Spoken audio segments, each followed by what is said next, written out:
I think AI is probably the most powerful tool, productivity tool that I've seen in my career.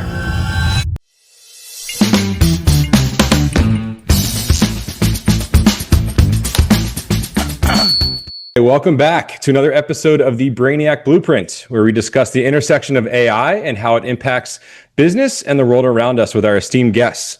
I'm your host, Kyle Lambert, founder of Left Brain AI and Action Hero Marketing.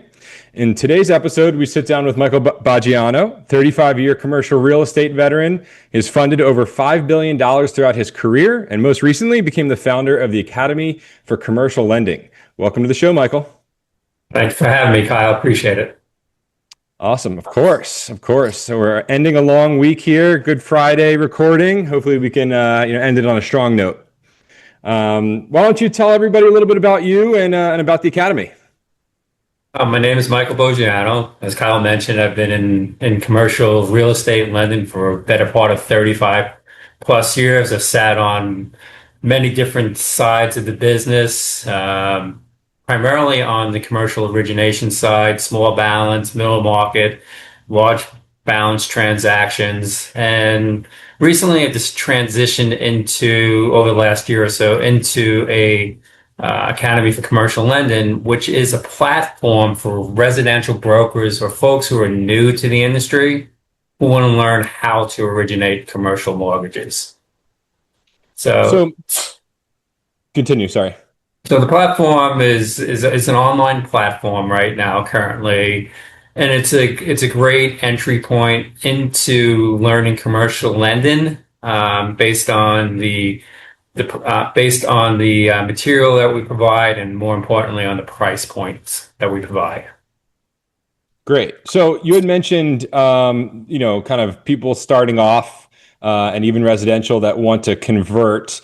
Do you see the best results from people who are already in the real estate ecosystem a little bit, or is it even just people who want to go from teaching to real estate or whatever? Is it anybody? Where do you see the greatest success? Success is for the folks, the residential brokers who are already in the business, because they understand the business from a residential perspective, and a lot of the skill sets that they have in originating residential mortgages translate well into commercial. Commercial is a different program. There's separate nuances that you have to learn. Sure. You still have to underwrite the bar. You still have to underwrite the property. But what the difference is now that you're underwriting cash flow on the property versus underwriting somebody's DTI or personal assets. You transition into underwriting the property itself, and then also you take a deeper dive into the ownership structure.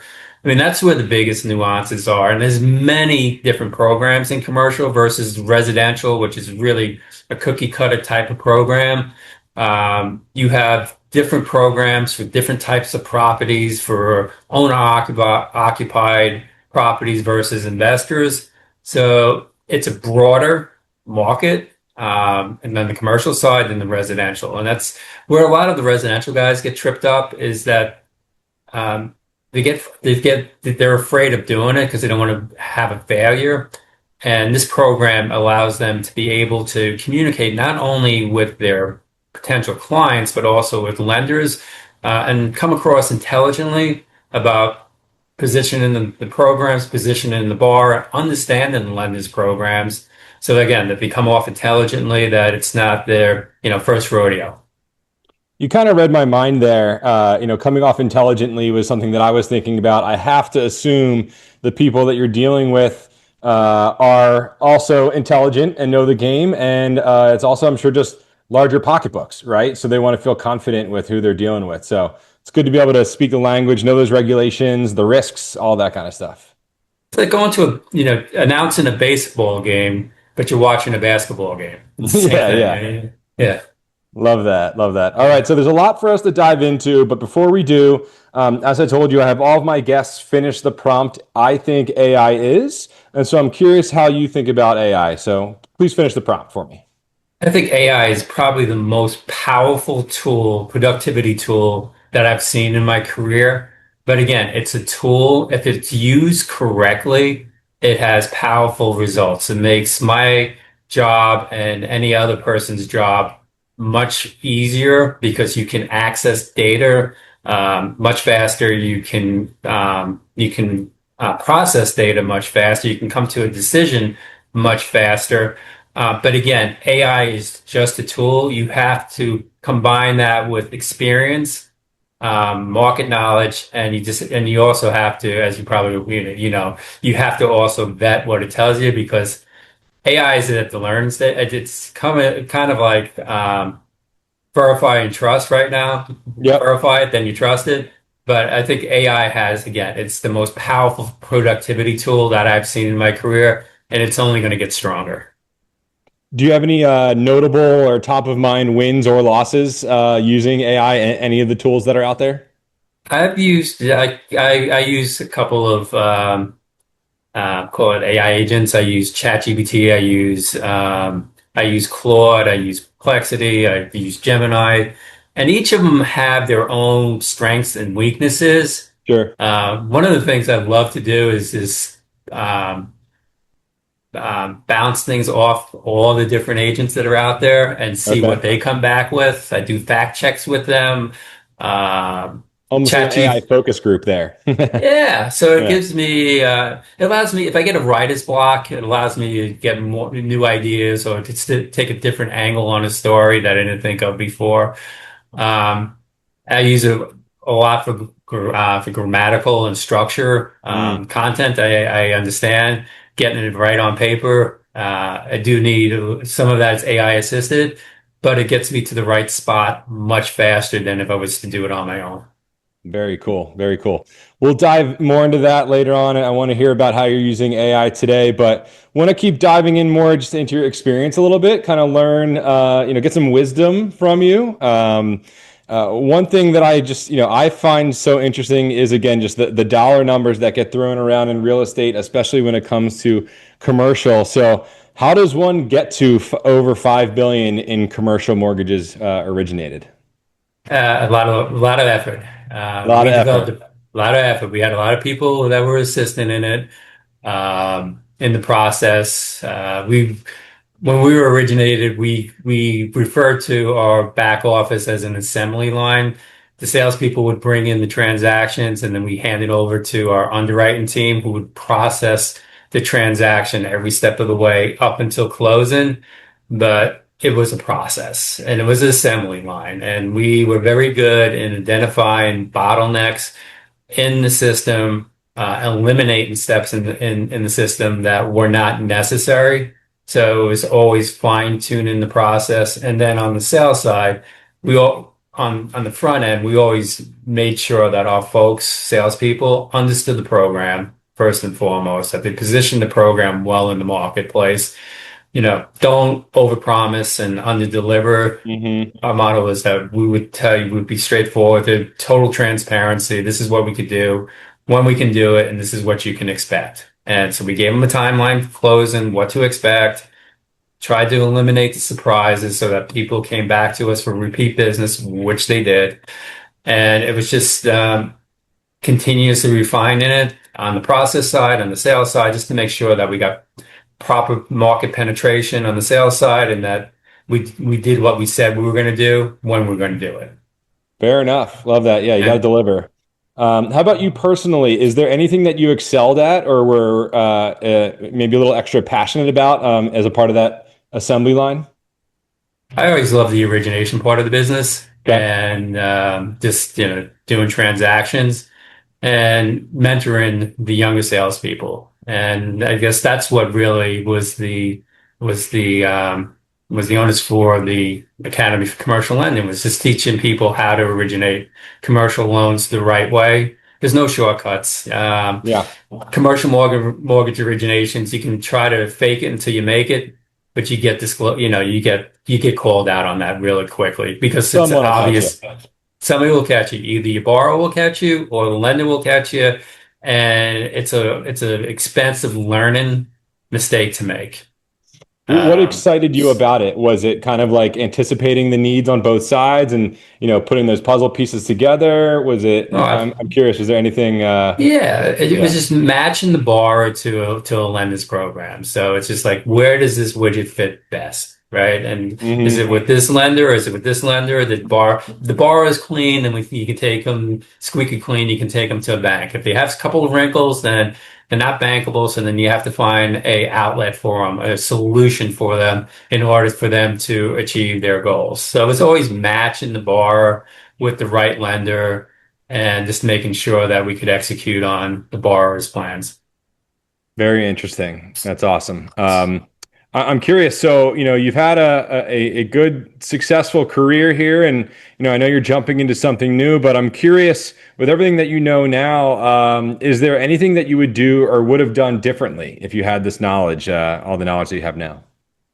No, I mean, it's just, it's funny because I was talking to a gentleman yesterday that I've known for 25 plus years. And it's like, he goes, Mike, what we're trying to teach new folks in the business, this is not overnight successes. No. You're not going to get to $5 billion production in 1 year. It takes time. He's been doing it for over 30 years now. And he said he only hit his real stride until year 20 because it takes time to accumulate the knowledge, your customer base, your lender base. Unfortunately, we go through cycles in our industry, so there's Sure. ups and downs. I was fortunate enough to stay in commercial, and commercial does not quite have the ups and downs or peaks and valleys as the residential market does. So it's allowed me to stay steady. I wish I did. My only regret is I probably should have invested in some of these properties along the way, but given where real estate values are, but if I had to do anything different, I probably would be an investor as well as a lender today. Interesting. Is there? I guess there's no conflict of interest or any of that kind of stuff. Is that allowed? No, You can. yeah, Okay. that's allowed. Yeah, fully Interesting. disclosed. Typically, don't go to if you're investing in real estate, you don't go to your current lender for a loan because that would be a conflict. But there's plenty of lenders in the marketplace. Fair enough. That's Yeah. interesting. I mean, and you made a good point about, the ups and the downs. We're living in a time of a lot of volatility when it comes to, regulation and, political change and stuff like that. I can't imagine having to, stay up to date with all that kind of stuff, and it changes from state to state and city to city and everything. It's got to be a challenge. Well, part of the Academy for Commercial Lending for residential brokers, rates are hovering around 7% today, from a low of about 2.5 to 2.75 just several years ago. When rates get above 6%, deal flow slows down because especially on the residential side, because refinancing doesn't make sense. There's no upside for the borrower to do so, and then the purchase volume slows down.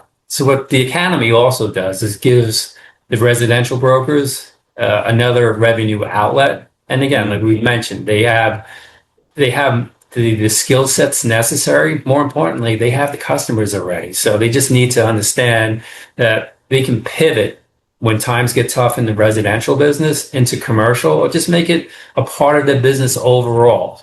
So Yeah. when rates are at 7%, they can focus a little bit more on commercial.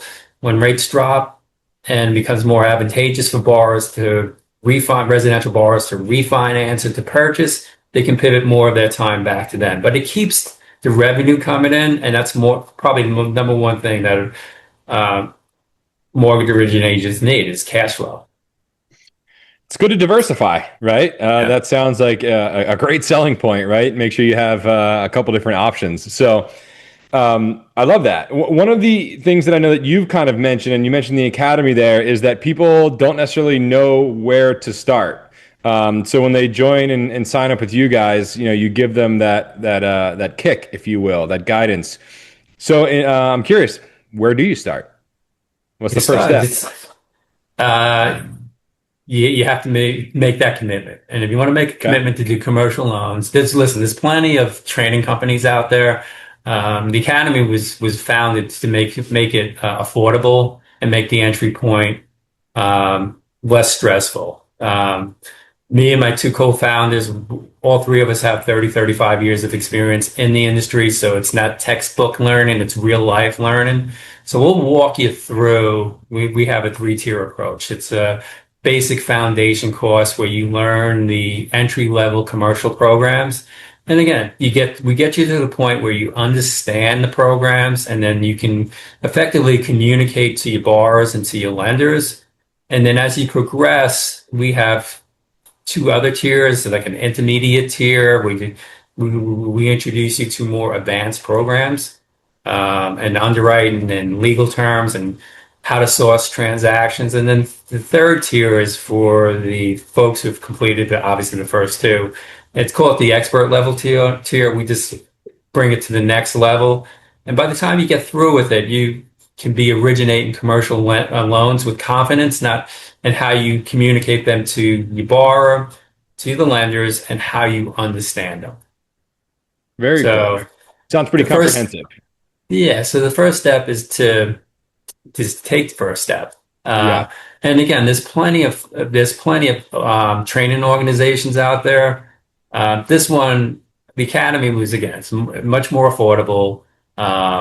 We'll get you completely trained in how to do commercial lending for less than $1,000, and that's 18 courses.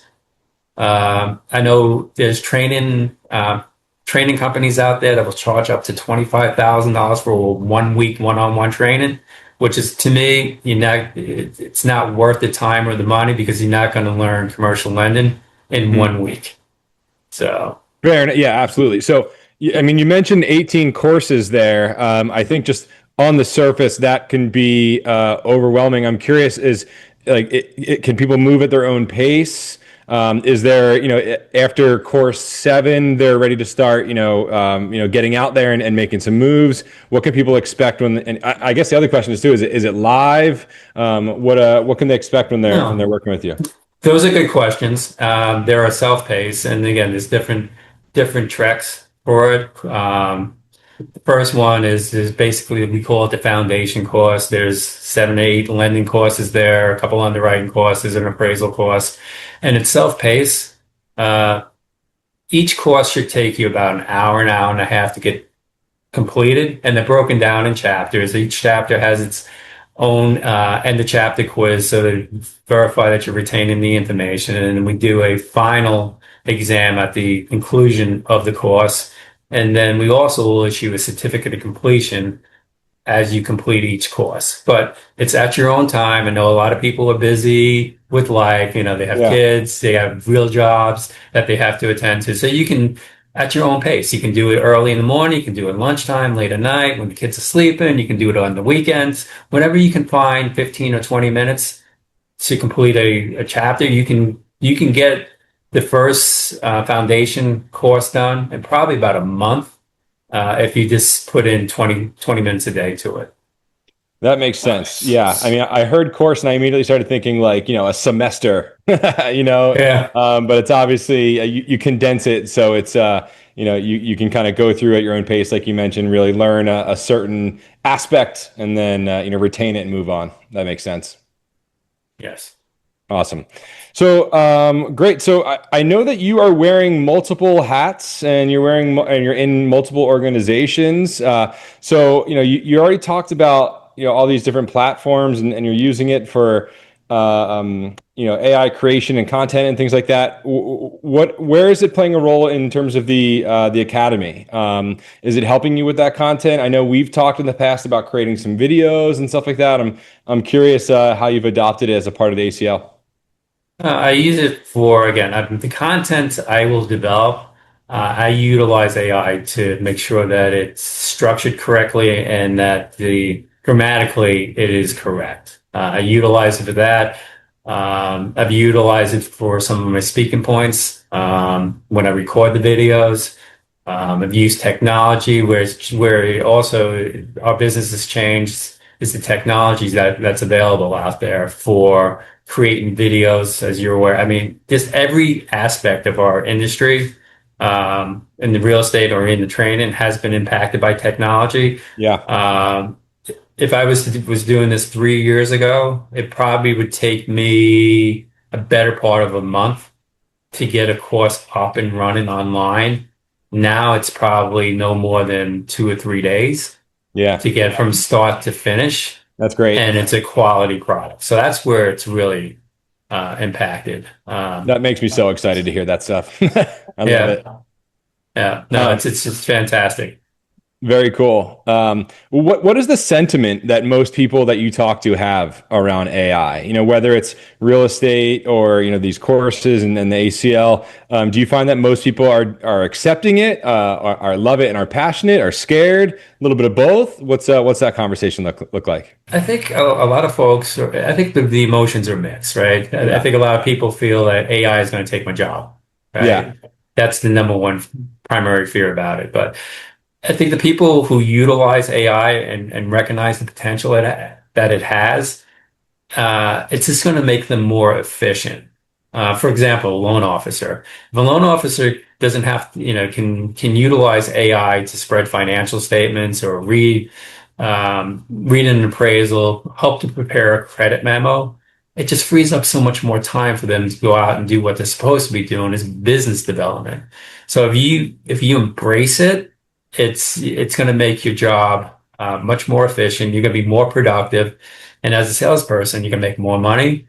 yep, So I think the people that don't fear it, that embrace it, are going to do well. The people that fear it, I hate to tell them it's coming and it's not going anywhere. It's just going to yeah. get stronger and stronger. So you have to get comfortable with it. Yes, AI will replace some jobs, but it will also make the people who are remaining much more efficient in their current roles. I feel like such a nerd these days. Literally before our call, I had two Claude sessions going, a ChatGPT session going, and I was working on something manually myself. So it's like the output of four people going because of these tools. And as a small business owner, that's gold, right? That's money, that's time, that's efficiency. Yeah, I mean, like you said, a course in 2 to 3 days versus 2 to 3 weeks. That's huge money for you. Yeah. Correct. Very cool. All right, so I wanted to jump in terms of the ACL. Why now? I talking about the market is. Did you notice that this is the right time? I mean, I was doing some research. I'm sure you know the numbers way better than I do, but there were some stats that were saying there's going to be a 27% increase in commercial mortgages this year compared to last year. Are you seeing that go up, and that's why you think this is the right time to create something for like the Academy? Well, I think that goes hand in hand. I get back to what we were discussing before. The interest rates at 7%. Okay. These guys, if you want to stay in the commercial origination business, you're gonna have to pivot to something else because your pipeline has been dramatically diminished over the last, call it 6 months. So 6 to 9 months. So in order to, if you want to stay in the business, you got to pivot. As to your point, commercial originations are up. The beauty thing about commercial originations is that they all have 5, 7 year terms. There's no 30-year fix Mm. in commercial as you have in residential. So there's always a need to refinance at some point in time with the borrower. And investors are always active in the marketplace. They're buying. Regardless of where interest rates are, if there's a deal to be had, an investor is going to buy it. So the combination of the increased interest rates where we are, which have diminished the residential pipeline, and just the steadiness in the commercial um, mortgage origination business, I think it's the ideal time to both launch the platform and for folks to get involved in learning how to originate commercial loans, especially the residential folks who want to stay in the business. Otherwise, unfortunately, there's going to be a great reduction of mortgage originators in the business, and you have to differentiate yourself Yeah. because if you're just doing cookie cutter, AI can replace you. You don't need as many originators when volume gets cut, so it allows you to stay in the business. Well, I mean if I'm being honest, I didn't realize the 30-year versus the 5 year, and my mind immediately goes to that's recurring business. You can Yes. keep working with the same person over and over, whether it's the same property or different property. That's the name of the game. That's how you scale, right? Having that recurring revenue. So Yeah, the single investor yeah, come back to you on multiple transactions. If they do a bridge transaction, well, that's a short-term loan. That's 12 yeah. month term, 12 to 18-month term, and they're going to need to perm out on that at the end of it. So you get two transactions for the price of one. So it just multiplies. Absolutely. Um, So I always view real estate agents and brokers as entrepreneurs, because you're kind of controlling your own business, obviously, and the more you put into it, the more you get out of it. I'm curious. Had you started anything prior, like an actual organization prior to the ACL? And I'm curious what your like decision making process was this time, like to go full force to create this business, to really commit your time. Was there a lot of research? I know you have two partners. I'm curious as to what that process was like. No, I mean, I've been involved with several startups over my career Hmm. for somebody else.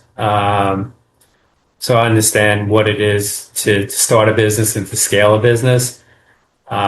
This again kind of came back to me was more of a where I'm at in my career. I wanted to Sure. give back to the industry, and again, the training program allows me to pass our vast knowledge that we've accumulated over the last 30 years onto the new breed of commercial originators. So I think it was the timing was right given where we are in the economy, and it's where I am in the stage of my career. Perfect. And at the stage of your career, I would assume you have a pretty vast network, which is helping you to get the name out and bring in some business. And do you call it enrollees, students? What's the We term? call them students. We call Okay. them Yeah. students. And it's just leveraging relationships, as you say. I mean, it's no different Yeah. than sales. You have to leverage relationships in order to scale the business. And we have several that we're working on, both from a media perspective and then also from a student perspective. Okay. So we're excited about it. I know we talked about this already a couple of months ago, but I'm curious, what is your biggest challenge right now? Is it just getting more exposure, getting more people out the door? Is it, building out the website? Well, what is the challenge? My challenge was just to make sure that it was all of the above. First, I Yeah. wanted to make sure when I first launched that we had 5 courses, and it was like, and then this was like 6 months ago, and that was not enough content to get really somebody excited. So we've grown it to 18 courses now. The website is completely built out. We started a newsletter. I'm going to start a community of professionals that people Very can cool. get involved with. So that was the initial challenge, just to make sure that we had enough content out there where it was attractive to the marketplace. Now the next phase is get it out into the marketplace and make people aware that it is available. Of course, always need more visibility. Yeah. All right. So, very cool. I wanted to jump into the curriculum again. So I know that you do teach a lot of different stuff in there. AI and technology, it seems like is a part of that curriculum. Can you walk me through a specific workflow where you would teach a student like let AI run and do its thing, and another one where it's like, okay, put the machine away. You need to be you and use your skill set. We don't teach specifically an AI course. Okay. In our marketing course, we teach people how to utilize it Sure. Yep. and then using it for your emails, using it for follow-ups, your marketing campaigns. We, we reference AI as a tool to utilize, but you still have to people want to know who they're doing business with. So AI can't do your job completely, but it can, again, make your job much more efficient in terms of how you source the business, how you underwrite it, and how you close your deals.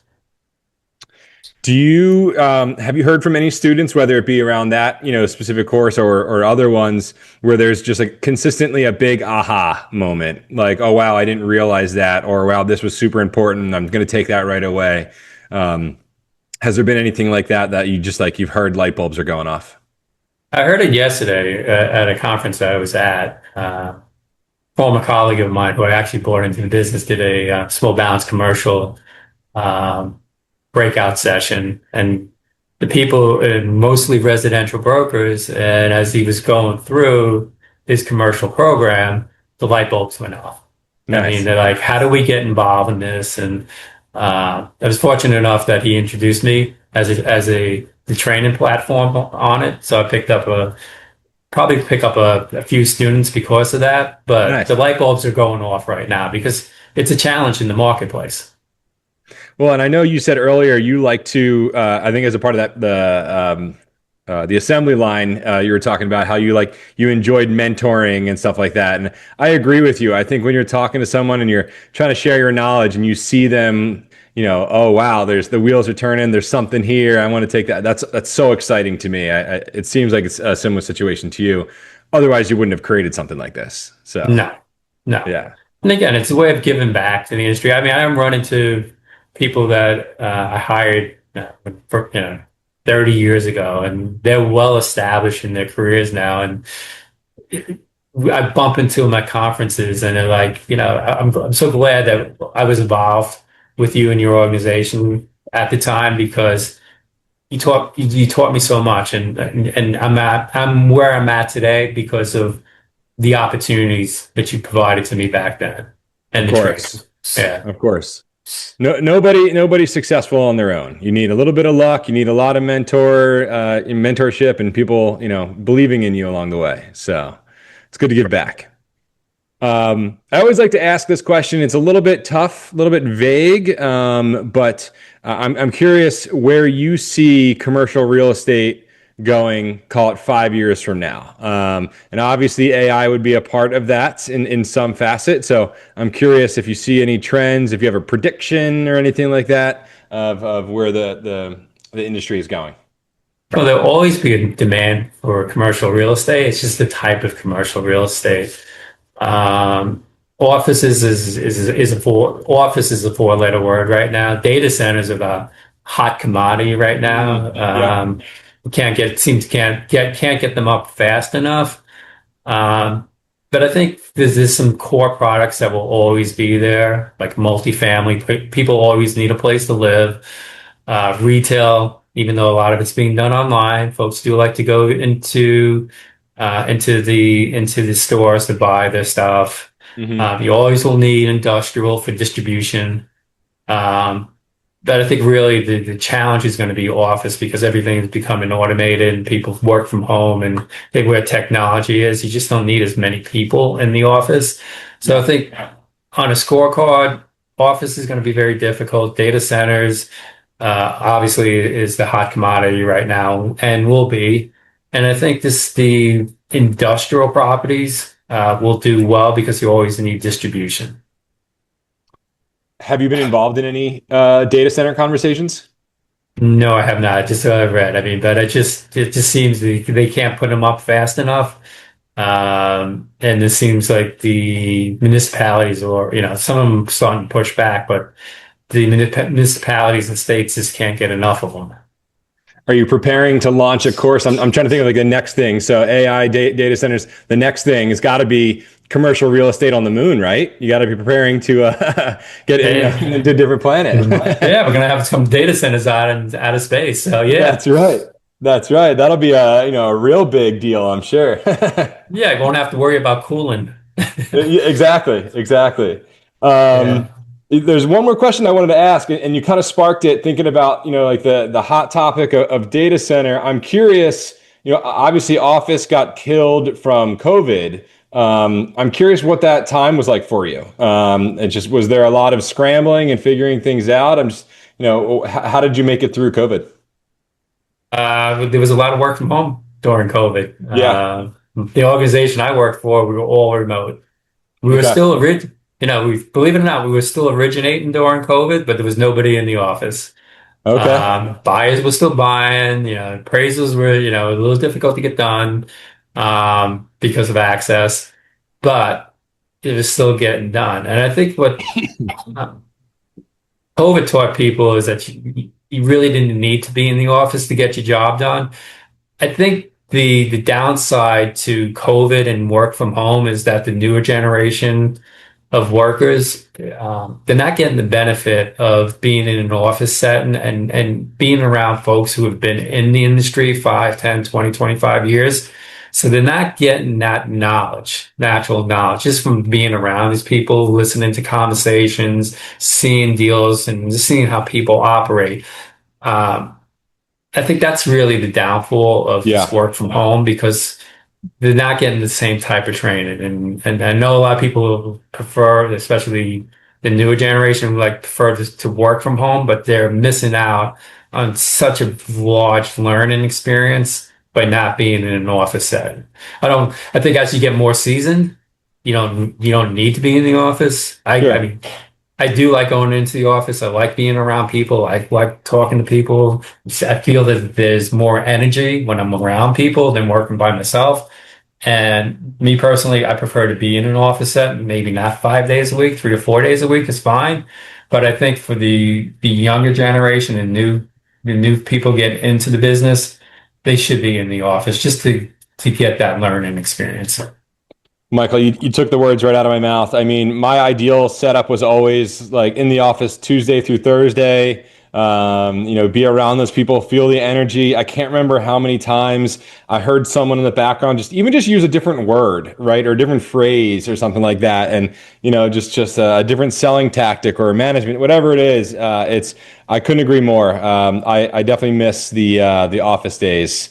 Yeah, It's tough just being locked in your house all day. So correct. Yeah. yeah, I mean, uh, listen, hey, I have my cats to talk to, and they don't yeah, talk back to me. So it's no, but I do miss I do miss the people and just yeah. being around the energy. That's what I always say. Too many conversations happen with my cat and my dog without being around people. So Yeah, I feel that. All right, cool. This has been great. So I want to jump into the rapid fire section here. I got 5 just different questions for you, let's and go. we'll run through them. So I ask everybody this. I always find it interesting to see where people's heads go. But if you could snap your fingers right now and have one process just be fully automated, A to Z, what would that be?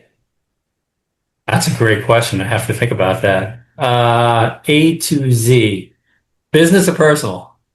Uh, Up to you. The New York Mets having a game plan to win another World Series. Get a game plan over to them. I like that. Well, Yeah, I'm a Phillies fan, so I'm okay with them doing what they're doing. So yeah. But from a business perspective, I think we are headed in the right direction of snapping your fingers and being able to identify a lead and then taking that lead all the way to closing. I don't yep, think we're quite there on snapping the fingers. I think we're well on our way of getting to that point. Um, it's a matter of time. It's not an if, it's just when it's going to occur. agreed. Number 2, what is your biggest pet peeve or common misconception you see when a residential broker first walks into the academy and starts learning some commercial insights and knowledge? I think if they go into the academy, there's a recognition that that they have some deficiencies in their knowledge base. What frustrated me as a lender when a residential broker came in with a commercial loan who thought they were educated and sophisticated enough to do it, mixing up terms, mixing up a residential loan for a commercial transaction. Just, coming in and saying, hey, I have Bar who has an 800 credit score. I need 80% LTV on a commercial property. And then I said, okay, that's great. Can you tell me a little bit about the commercial property? What type of commercial property is it? It's commercial. It's like, okay, what type of commercial? No, it's Yeah, commercial. Okay. So that's what's frustrated me is that they had a willingness to take the next step, but they didn't have the foundation necessary to execute on it. That's what would frustrate me. And then that acknowledging that they had some deficiencies that they had overcome to be able to originate commercial loans. Because sounds like a as a yeah. lender, that broker fell to the bottom of my pile because it was like a lot of that was going to require a lot of time and energy just to get them Yep. to a point to submit a deal that it could actually look at. Yeah. Little bit of humility, goes, and I guess a can-do learning attitude goes a long way, I would say. Yeah, Yeah. yeah. Cool. All right. Number 3, is there a book or a mentor or a resource or anything like that you just like you love and you think about all the time that's really helped to shape you in your career? I think a mentor is probably the number one thing, and it's unfortunately there's not one go-to mentor. I think Sure. people need to find a mentor who's willing to take them underneath their wing and educate them and then develop them. I was fortunate to have that experience. And again, the reason I'm trying to we launched the academy is to be that mentor. Sure. But I think I think you need to find a mentor. And I think call it textbook. I think the more you read about the industry, the better off you are. Because there's so many different publications out there that you can read, daily newsletters, podcasts that can bring you up to speed much quicker as if you were trying to do it on your own. Absolutely. Yeah. Cool. All right. Number 4, how does Michael Boggiano, I almost botched your name there. Michael Boggiano relax and wind down after a stressful work week? I spent a lot of time with the family. Okay. Like to do my yard work, gardening, do a couple of bike rides, enjoy the time with my grandson as we can Nice. because they're local. So that's how I relax. Awesome. You go for a lot of bike rides? Yeah, You- it's a stress reliever. There you go. Do you do any like Yeah, races or just for fun? it's for fun. Okay. Yeah. All right. Question number 5. Any hidden talents? I'm a bartender, so Are you? I'm very popular when we have get-togethers or when I go to other people's houses for get-togethers. So know how to a mixologist, I guess you can call it. So Okay. I'm pretty good. Yeah, so that's my hidden skill. What is the go-to cocktail you make when you want to impress somebody? I like to make martinis, whatever you want. Nice. I like Yeah, that. yeah. Well, awesome. Awesome. Well, Michael, we've hit the open forum section here. Is there anything that we didn't discuss that you're super passionate about or that you want to kind of get out there and just share with everybody? I just think that people need to understand that sometimes you have to take a little bit of a risk to be successful, a calculated risk, not, and you have to believe in yourself. And if you believe in yourself, then your future's unlimited. Yeah. But you can't get stuck in the status quo. Technology is changing as we speak. Adapt to technology, embrace it, and you'll be fine. If you fight it, I've seen I've seen people try to fight technology, and that's a losing battle. Yep. Yep. You're not going to win that one. I Well, mean, that's I'll tell great. you. Let me give you a story. Please. When I first started in public accounting, the old timers used to use the 10 key calculators on a tape Okay. to to run their set of numbers, and I was using a computer. It was an Excel. I forget what the name of the program was, but I would load the numbers into Excel and like in 2 seconds get a calculated number. The old timers used to uh, double check the computer's numbers by doing it on a 10 key. Oh my God. Yeah, you're not long for this business, you know that. Yep. I'm sure they're getting out of there real soon when they see Yeah, you or whoever doing 10 times the work that they're doing. correct. And I think that's where AI is now, because now you don't even have to do it manually. You just feed the document into the computer, and AI will run the numbers for you every which way you want it to. Absolutely. That's Yeah, so funny. I love that. yeah. Well, Michael, I really appreciate you joining the show. Oh, Everybody can find you on LinkedIn. Do you have any other like channels or anything like that that you would want people to check you out at? outside it's the Academy for Commercial Lending .com. I do have a small balance intersection newsletter that you can find on LinkedIn or on Beehive right now. We publish that every Sunday. It's all commercial related articles and some insights into the commercial lending arena. Again, you can find that either on LinkedIn or Beehive. Incredible. And again, in case you missed it, it's the academyforcommerciallending.com. You can go on there and learn more about all the courses. Michael, thank you again for sharing all of your knowledge on the Brainiac Blueprint. If you don't mind, please look at the camera and say, "Stay brilliant, Brainiacs." Hey, brilliant, Brainiacs. Awesome. Thank you, Michael. Thank you, Kyle. I appreciate you having me on. Of course.